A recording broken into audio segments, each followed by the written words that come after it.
Alors qu'un orage se déchaîne sur l'océan Atlantique, les passagers de cette croisière s'installent pour le dîner. Mais un tueur décide de profiter des conditions chaotiques lorsque Jacob Hens se retrouve à la merci d'un terrible mal de mer.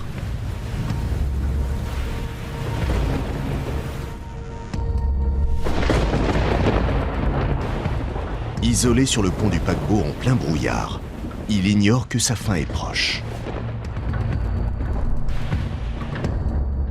En effet, cette soirée sera la dernière pour Jacob Hens, car il est sur le point d'être victime d'une agression.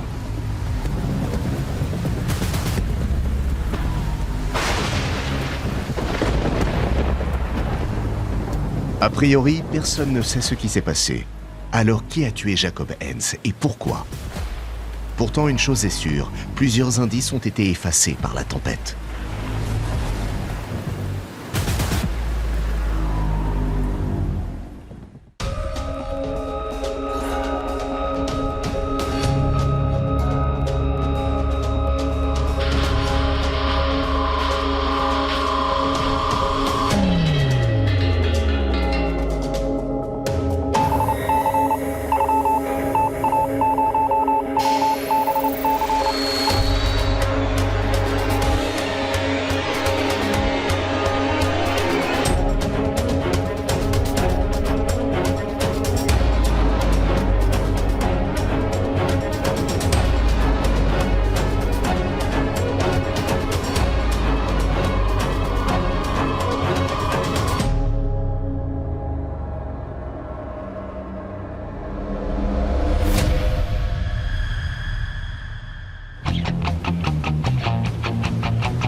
Jacob Hens, 45 ans, a embarqué à bord d'une croisière de 7 jours dans les Caraïbes.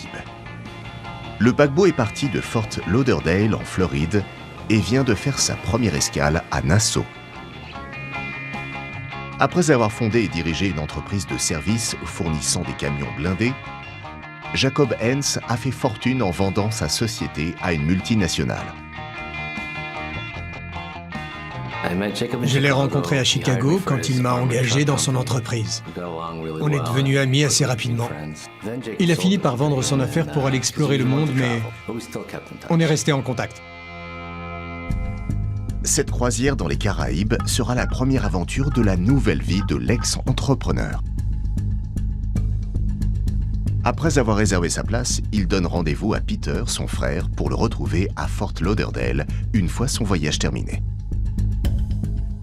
Il n'arrêtait pas de parler de cette croisière et il méritait de profiter de la vie parce qu'il avait travaillé très dur pour en arriver là.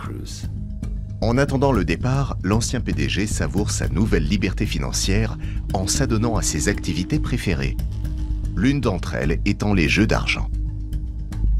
L'escale à Nassau sera d'ailleurs l'occasion pour lui de découvrir certains des casinos les plus luxueux du monde. Le jeu est l'une des principales attractions touristiques aux Bahamas, mais les locaux ne peuvent pas en profiter parce qu'ils n'ont pas le droit de parier. Jacob Hens est un célibataire endurci qui a consacré toute sa vie à son travail. Et cette situation lui convient parfaitement. C'est la première fois qu'il participe à une croisière. L'occasion idéale pour ce flambeur né de profiter de sa nouvelle fortune tout en découvrant l'une des plus belles régions du monde.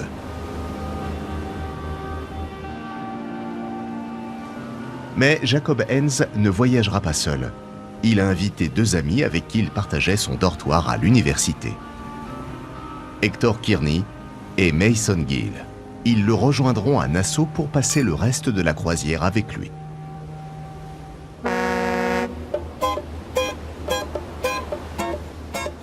Après une journée de navigation jusqu'aux Bahamas et une escale à Nassau, le paquebot reprend sa route à travers les Caraïbes. Il reviendra ensuite à son point de départ, le port de Fort Lauderdale, une semaine après l'avoir quitté. Jacob Hens et ses 2 amis partagent la même cabine et ils sont prêts à passer 5 jours de rêve sur l'océan Atlantique. Cette croisière était l'occasion pour ces 3 amis d'université de se retrouver. Les trois hommes profitent des activités et des plaisirs qui s'offrent à eux. Heinz est un fin gourmet et il est particulièrement intéressé par les différentes expériences gastronomiques proposées par la croisière. Hector Kearney et Mason Gill, eux, sont surtout là pour s'amuser. Les trois amis passent également de longues heures dans le casino du bateau. Jacob était un excellent joueur. Il choisissait un jeu, il l'étudiait en détail et il ne lui fallait pas longtemps pour le maîtriser à la perfection. Le casino propose tous les jeux favoris de l'ancien PDG. Il passe donc de table en table en se laissant guider par ses envies. Mais lorsqu'il affronte d'autres passagers, son talent naturel finit souvent par exaspérer ses adversaires. De leur côté, Hector Kearney et Mason Gill sont loin de prendre autant de plaisir que leur riche ami. Ils n'ont pas ses compétences de joueurs expérimentés ou les moyens de miser aussi gros que lui. Et ils comprennent vite que Jacob n'est plus le même qu'à l'université.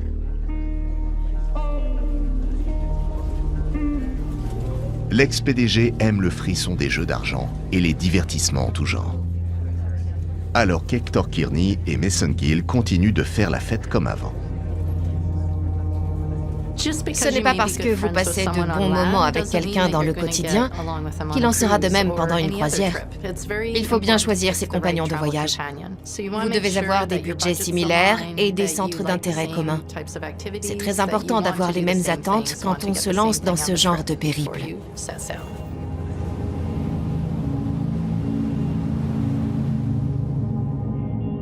Malheureusement, Heinz et ses amis n'ont jamais évoqué leurs envies respectives concernant cette croisière. Et très vite, des disputes éclatent. L'ancien entrepreneur ayant offert le voyage à Hector Kearney et Mason Gill, il s'attend à ce que ses amis se plient à ses désirs. Mais les deux hommes ont beaucoup trop de caractère et des tempéraments très différents pour l'accepter.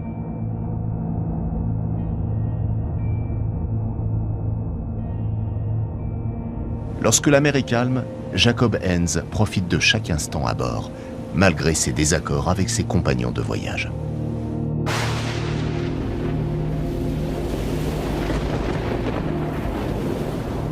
Mais dès que la houle se fait sentir, il est en proie à un terrible mal de mer, et son traitement contre les nausées est inefficace. Le mal de mer est une vraie maladie. Ce n'est pas une question de fragilité ou de manque de courage. Elle est due à un trouble de l'équilibre lié à l'oreille interne. Quand les eaux sont particulièrement agitées, même les marins les plus expérimentés en souffrent. Les personnes qui n'ont pas l'habitude de naviguer ne sont pas les seules concernées.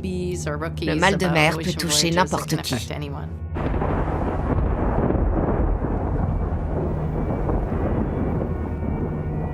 J'ai appris qu'il avait été malade plusieurs fois. Ça devait être grave si ça l'empêchait d'aller au casino. Durant les 2 jours qui suivent cette première tempête, Heinz se montre beaucoup plus discret et réservé.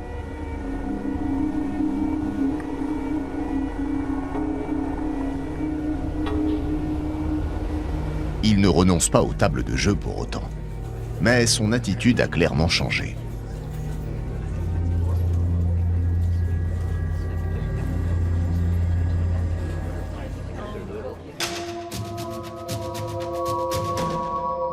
Heinz finit par consulter le médecin de bord pour tenter de trouver une solution à son mal de mer. Après un examen rapide, le médecin lui donne un médicament anti-émétique plus puissant que celui qu'il prenait jusque-là. Il lui recommande ensuite de sortir sur le pont du paquebot pour respirer l'air frais et concentrer son regard sur l'horizon. Le médecin ne le sait pas encore, mais il est désormais la dernière personne à avoir vu Jacob en vie. En effet, l'ancien PDG disparaîtra peu de temps après cette consultation.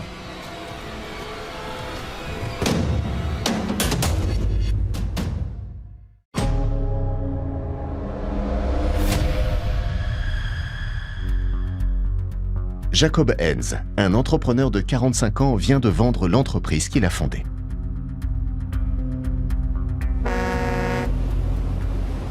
Pour fêter le début de sa nouvelle vie, il décide de participer à une croisière dans les Caraïbes en compagnie d'Hector Kearney et Mason Gill, ses deux amis d'université. Dans un premier temps, tout se passe pour le mieux. Mais très vite, Hans se lasse des fêtes auxquelles ses anciens colocataires prennent part chaque soir.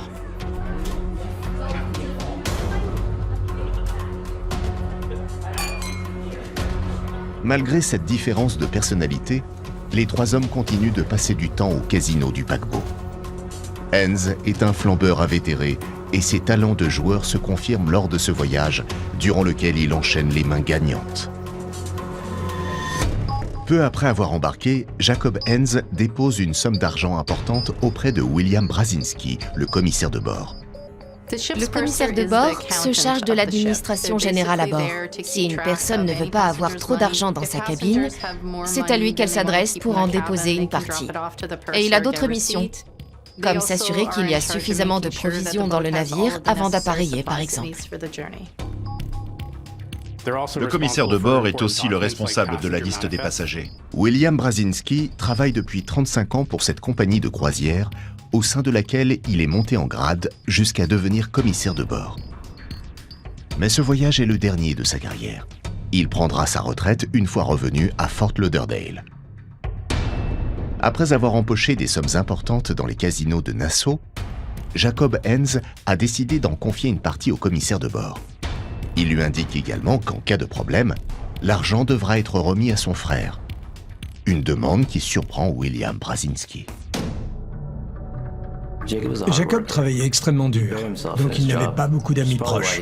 Son frère aurait aimé l'accompagner sur cette croisière, mais il n'était pas disponible. C'est pour ça que Jacob a invité ses camarades d'université. Mais je ne sais pas à quel point il leur faisait confiance. Le commissaire de bord est d'autant plus surpris lorsque Jacob Hans refuse de prendre le reçu de leur transaction. Il doit insister pour que le passager accepte.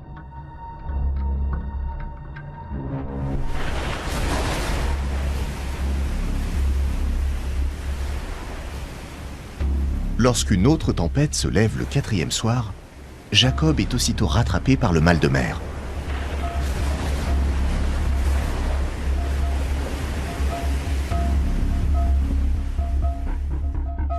De leur côté, Hector Kearney et Mason Gill s'installent au restaurant pour le dîner. Mais cette fois, leur ami ne les rejoint pas. L'absence de Jacob n'inquiète pas les deux hommes, qui ne tardent pas à se lancer dans une nouvelle soirée festive. Mason Gill est prêt à s'amuser jusqu'au bout de la nuit. Hector Kearney, lui, préfère aller se coucher au bout de quelques heures. Le lendemain matin, les deux amis sont surpris de ne pas voir Jacob avec eux dans la cabine. Ils partent donc à sa recherche, en commençant par les lieux qu'ils fréquentent habituellement.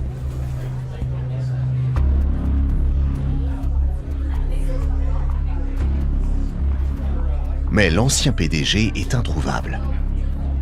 Dans l'après-midi, Hector Kearney et Mason Gill finissent par se rendre à l'évidence. Ils doivent signaler la disparition de leur ami au service de sécurité de la croisière. Le passager de la cabine 832 est invité à se présenter au poste de sécurité. Le passager de la cabine 832. Quand un membre d'équipage apprend qu'un passager est introuvable, il diffuse d'abord une annonce sonore dans tout le navire, en précisant le nom et le numéro de cabine de la personne concernée. Si l'individu ne se présente pas à l'endroit indiqué, cela donne lieu à une fouille complète du paquebot. Toutes les chambres sont inspectées afin de savoir si cette personne a réellement disparu. Chaque minute compte dans ce genre de situation, donc ces procédures doivent être déclenchées le plus rapidement possible. Jacob Hans n'ayant pas répondu à l'annonce passée dans le navire, ses deux amis et des agents vont de cabine en cabine dans l'espoir de le retrouver. Mais il semble s'être volatilisé. L'enquête est dirigée par le chef de la sécurité à bord. Alors que le paquebot poursuit sa route, il lance une opération de recherche et sauvetage. L'inspection du paquebot permet cependant de découvrir plusieurs informations. La veille au soir, le médecin de bord a aidé Jacob à sortir sur le pont du navire parce qu'il souffrait de mal de mer.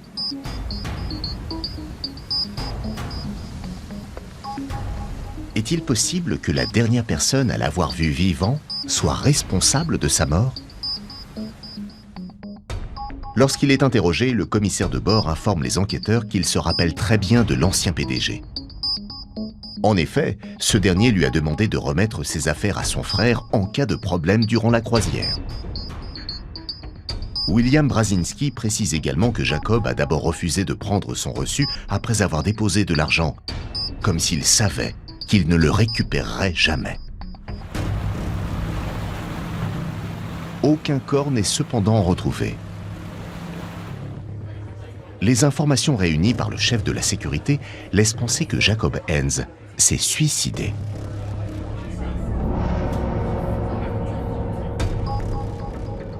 En effet, il s'est montré beaucoup plus discret les jours précédents. Et les instructions qu'il a données au commissaire de bord ne font que renforcer cette hypothèse. Hector Kearney et Mason Gill sont sous le choc en apprenant la nouvelle. Mais une question reste en suspens. Où sont passés les gains de Jacob Hens? S'il a déposé de l'argent auprès de William Brzezinski au début de la croisière, il a continué d'en gagner dans le casino du navire. Aurait-il été victime d'un vol ayant mal tourné? Ou a-t-il décidé de mettre fin à ses jours pour une raison inconnue?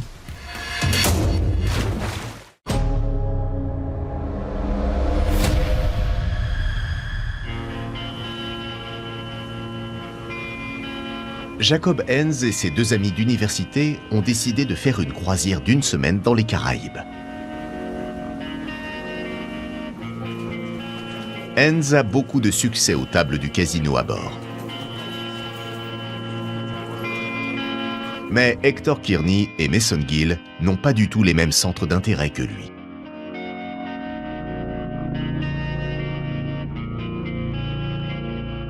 De plus, Hens souffre d'un terrible mal de mer lorsque l'océan commence à s'agiter. Après quelques jours de croisière, l'ancien PDG disparaît. Les enquêteurs émettent très vite l'hypothèse d'un suicide.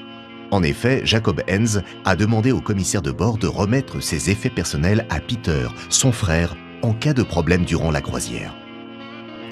Je n'y ai pas cru un seul instant. Jacob n'aurait jamais fait ça.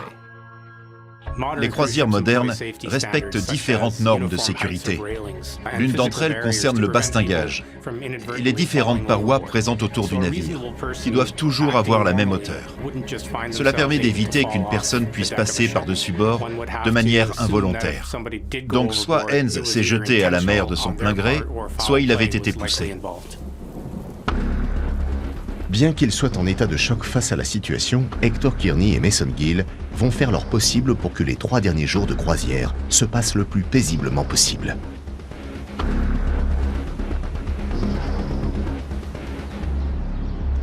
Lorsqu'il apprend la nouvelle de la disparition de son frère, Peter Hens se rend à Nassau.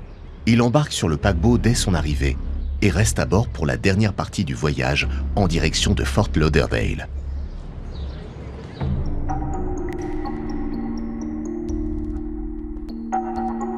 Il demande d'abord à récupérer les effets personnels de son frère. Mais en inspectant l'un des bagages de Jacob, il remarque que la poignée est couverte de sang et que le sac a été fouillé. Quelqu'un a visiblement touché aux effets personnels de Jacob Hens, ce qui remet aussitôt en question l'hypothèse d'un suicide. De plus, Peter sait que son frère était un homme très ordonné. Il n'aurait donc jamais jeté ses affaires pêle-mêle dans un sac. Mais pour le chef de la sécurité et William Brzezinski, il est possible que le passager disparu ait saigné du nez ou qu'une coupure du doigt ait saigné au moment de faire ses bagages. La théorie du suicide est donc maintenue.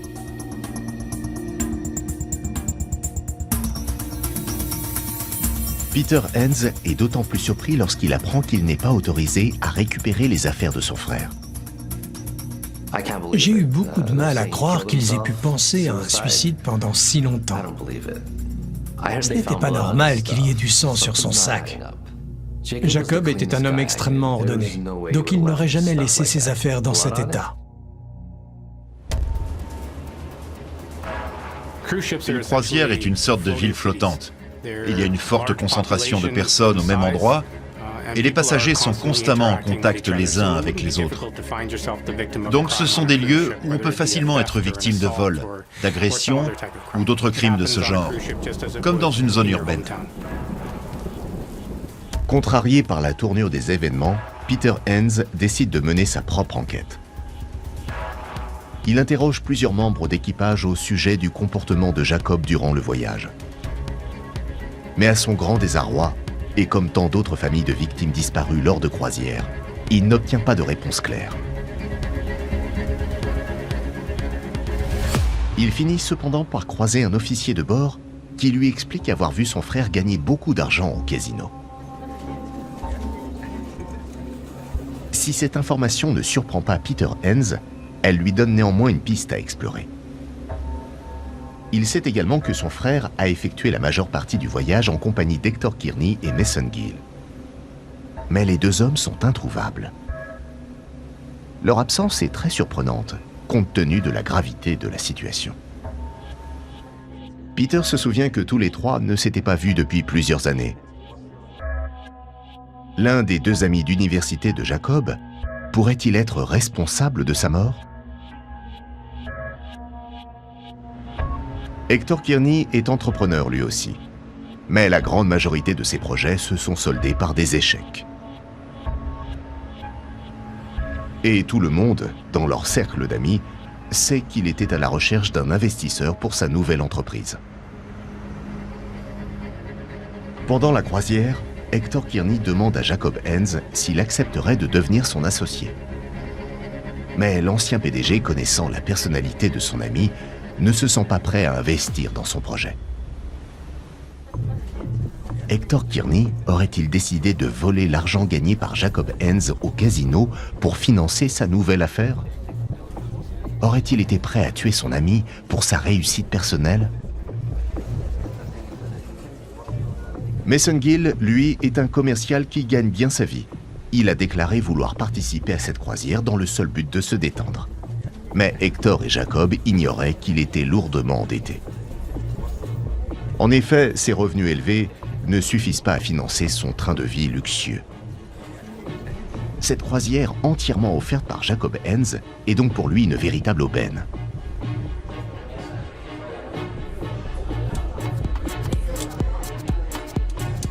Mais durant le voyage, Mason Gill et Jacob Enns se disputent à plusieurs reprises. Les deux hommes sont devenus très différents, leur amitié en souffre. Mais ces désaccords auraient-ils réellement pu pousser le commercial à tuer son ami ? Ou avait-il absolument besoin d'argent pour rembourser ses dettes ? William Brazinski travaille pour cette compagnie de croisière depuis 35 ans, dont plus de 25 en tant que commissaire de bord. S'il a l'habitude de voir des passagers consigner de modestes sommes d'argent, il est beaucoup plus rare qu'ils se retrouvent avec une petite fortune entre les mains.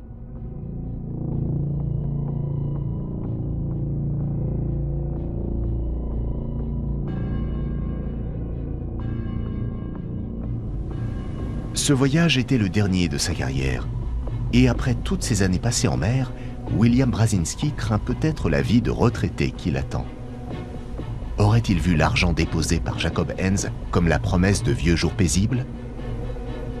Cela pourrait expliquer son attitude très surprenante lorsque Peter Enns a demandé à récupérer les effets personnels de son frère.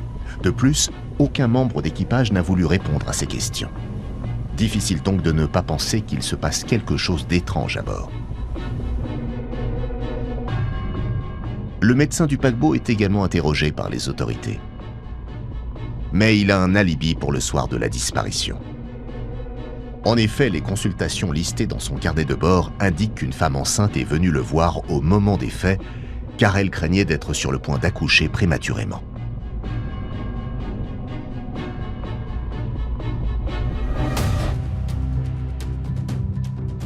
Il y avait plusieurs suspects. L'une de ces personnes avait tué Jacob, et elle devait payer pour son crime. Peter faisait de son mieux pour l'identifier, parce qu'il avait besoin de savoir ce qui était arrivé à son frère, et il était prêt à tout pour que justice soit faite. Quand un passager disparaît, les compagnies de croisière affirment presque toujours qu'il s'agit d'un suicide, parce que ça les dédouane de toute responsabilité. Elles n'y sont pour rien si cette personne a décidé de mettre fin à ses jours, donc c'est la conclusion la plus pratique. Et ça leur évite aussi de faire l'objet d'une enquête policière. Mais dans le cas de Jacob Hens, il y avait plusieurs éléments qui remettaient en question la théorie du suicide. Premièrement, il avait déposé une grosse somme d'argent auprès du commissaire de bord, en précisant qu'elle devait être remise à son frère si quelque chose lui arrivait. Ça pouvait signifier qu'il se sentait en danger. Et deuxièmement, il y avait son bagage. La poignée était couverte de sang, tout comme les effets personnels à l'intérieur. Et le frère de Jacob savait qu'il n'aurait jamais laissé ses affaires dans un tel désordre. Ça donnait l'impression qu'une personne aux mains ensanglantées avait fouillé son sac. Donc ça n'a fait que renforcer les doutes de Peter Hens sur ce qui s'était vraiment passé.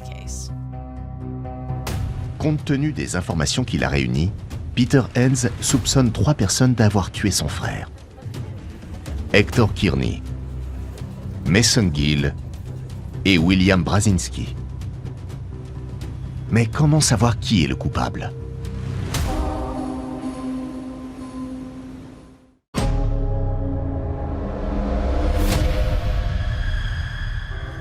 Jacob Hens vient de disparaître alors que la croisière qu'il s'était offerte après la vente de son entreprise fait route vers Fort Lauderdale. Durant ce voyage, il est accompagné par 2 amis d'université, Hector Kearney et Mason Gill. L'ancien PDG est pris d'un terrible mal de mer lorsque la mer est agitée. Il doit donc rester sur le pont pour essayer de soulager son malaise. Malheureusement pour lui, l'une de ses sorties lui sera fatale. Dans un premier temps, le chef de la sécurité du navire conclut à un suicide ou à une chute accidentelle. Mais plusieurs indices remettent en question cette théorie. Peter Hens est monté à bord du paquebot 2 jours avant son arrivée en Floride afin de récupérer les effets personnels de son frère. Mais le commissaire de bord refuse de lui remettre un bagage appartenant à Jacob lorsque des traces de sang sont découvertes sur la poignée et sur les affaires qu'il contient. La personne qui avait tué Jacob devait absolument être arrêtée. Donc Peter faisait tout pour la retrouver. Son seul objectif à ce moment-là, c'était de comprendre ce qui était arrivé à son frère. Peter Hens se rend au commissariat de Fort Lauderdale pour informer la police de la situation. Mais les événements s'étant produits en haute mer, les autorités locales ne sont pas en mesure de l'aider. Elles lui conseillent donc de faire appel au FBI. Quand vous participez à une croisière, votre paquebot est généralement amené à circuler dans les eaux internationales. Dans ce contexte, vous n'êtes pas soumis aux lois de votre pays, mais bien à celles de l'État dont le navire arbore le drapeau. Alors qu'une fois à quai, vous devez obéir à la législation locale. Donc il faut parfois respecter des lois différentes de celles qui sont en vigueur lorsque vous naviguez. Ce sont des règles établies par le droit maritime. Et le fait d'avoir acheté un billet vous oblige à les suivre. Mais beaucoup de passagers ignorent qu'ils ne sont plus soumis aux lois de leur pays d'origine une fois à bord.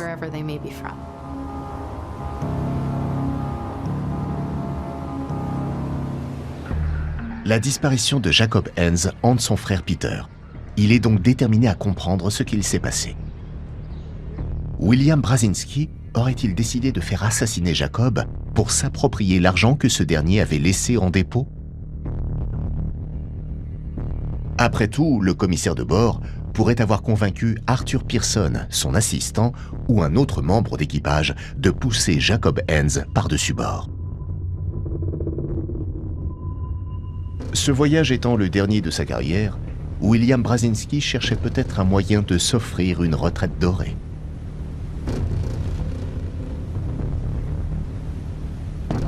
Il est même possible qu'il ait soudoyé les membres d'équipage travaillant pour lui afin d'être le seul à pouvoir accéder au coffre du navire.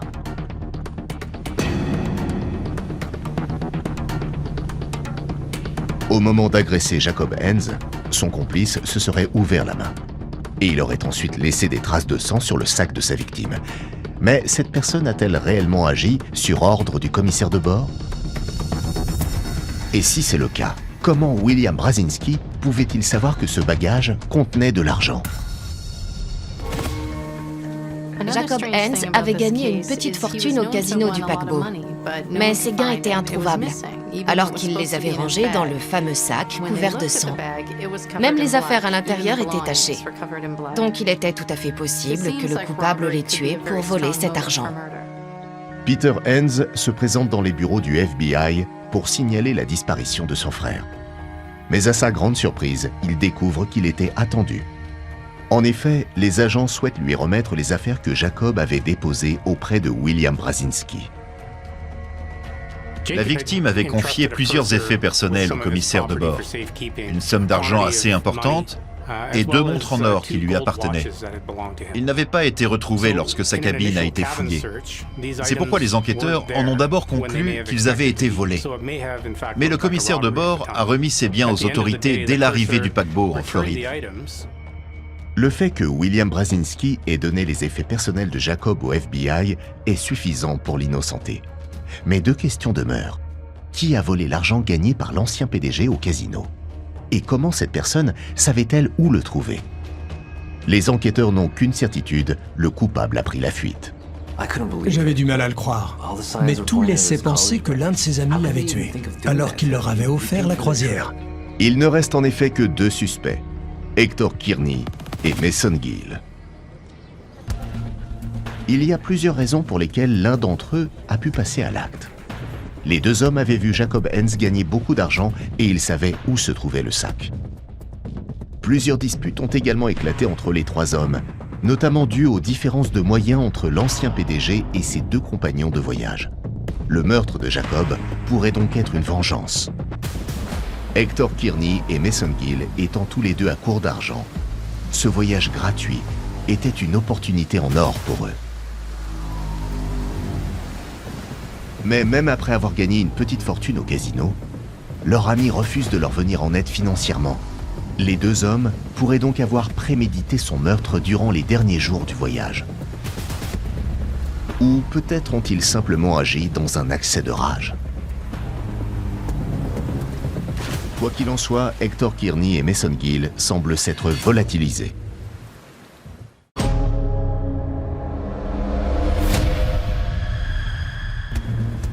Après la disparition de Jacob Hens lors d'une croisière dans les Caraïbes, les enquêteurs concluent d'abord à un suicide, mais plusieurs indices laissent entendre qu'il s'agit d'un meurtre.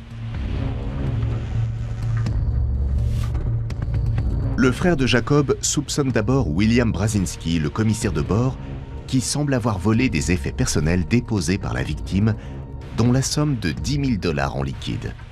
En réalité, il les a simplement remis au FBI une fois la croisière revenue en Floride.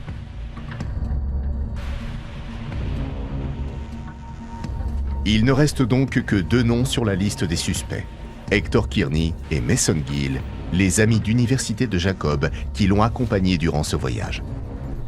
Mais les 2 hommes se sont volatilisés une fois le paquebot arrivé à Fort Lauderdale. Cependant, Peter sait que les parents de Mason Gill habitent la ville. Il y a donc une possibilité que leur fils les ait contactés à son arrivée.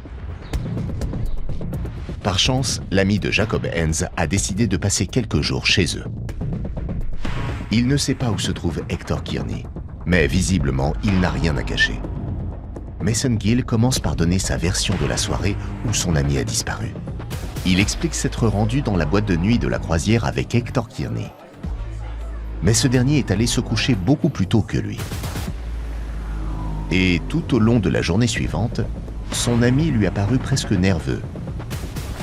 Mason Gill semble dire la vérité, mais Peter Hens a encore des doutes.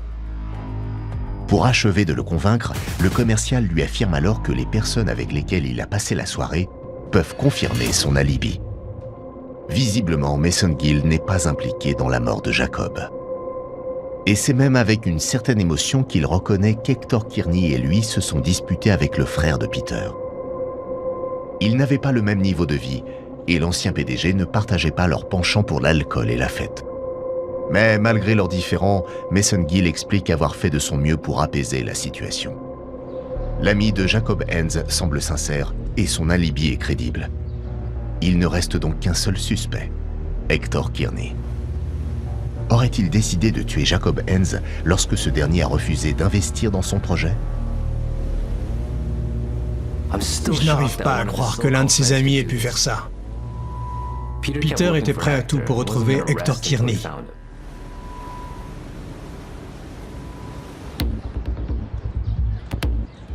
Mais comment a-t-il trouvé le moyen de passer à l'acte sans être vu alors qu'il partageait la cabine avec ses deux compagnons?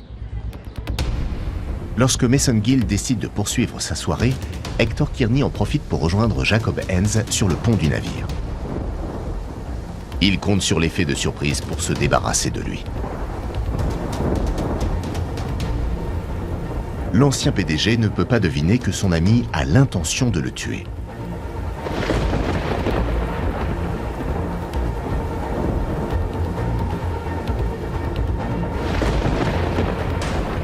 Pendant l'affrontement, Hector Kearney se blesse à la main.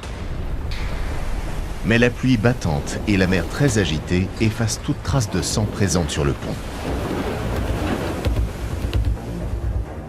Hector Kearney partageant la cabine de sa victime, il peut y accéder à tout moment. Et il sait exactement où Jacob Hens a rangé l'argent gagné au casino. Hector Kearney nettoie ensuite sa plaie, juste avant l'arrivée de Mason Gill.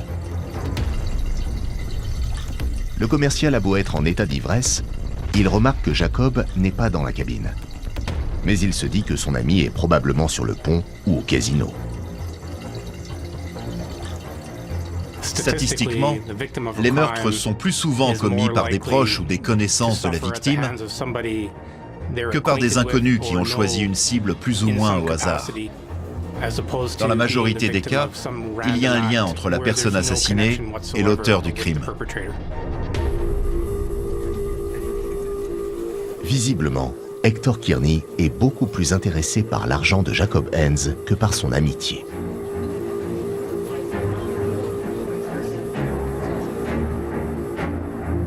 Désespéré par ses échecs professionnels à répétition, il n'hésite pas à commettre l'irréparable, même si celui qu'il choisit comme victime est l'un de ses plus vieux amis.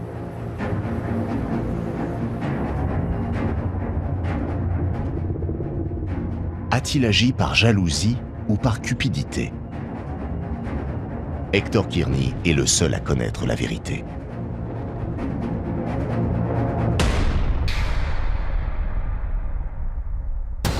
Les efforts fournis par Peter Hens ont permis de comprendre ce qui s'est réellement passé le soir de la mort de Jacob.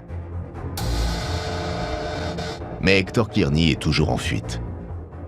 Les autorités doivent donc tout faire pour le retrouver avant qu'il ne disparaisse pour de bon.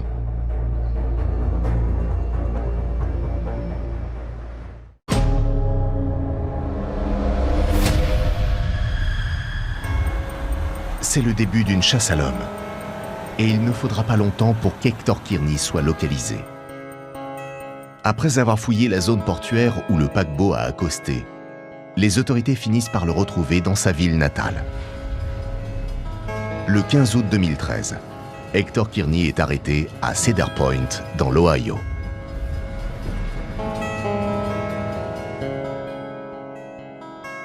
Il passe aux aveux quelques jours plus tard.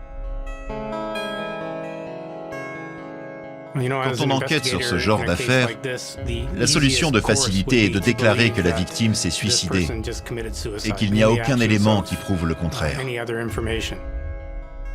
Si le suicide semble la conclusion la plus simple dans ce genre de cas, c'est rarement la bonne réponse. 90% des morts suspectes lors de croisières n'en sont pas. Jacob a été assassiné par son ami Hector Kearney. C'est lui qui a fouillé dans son bagage. Donc la première conclusion des enquêteurs était fausse.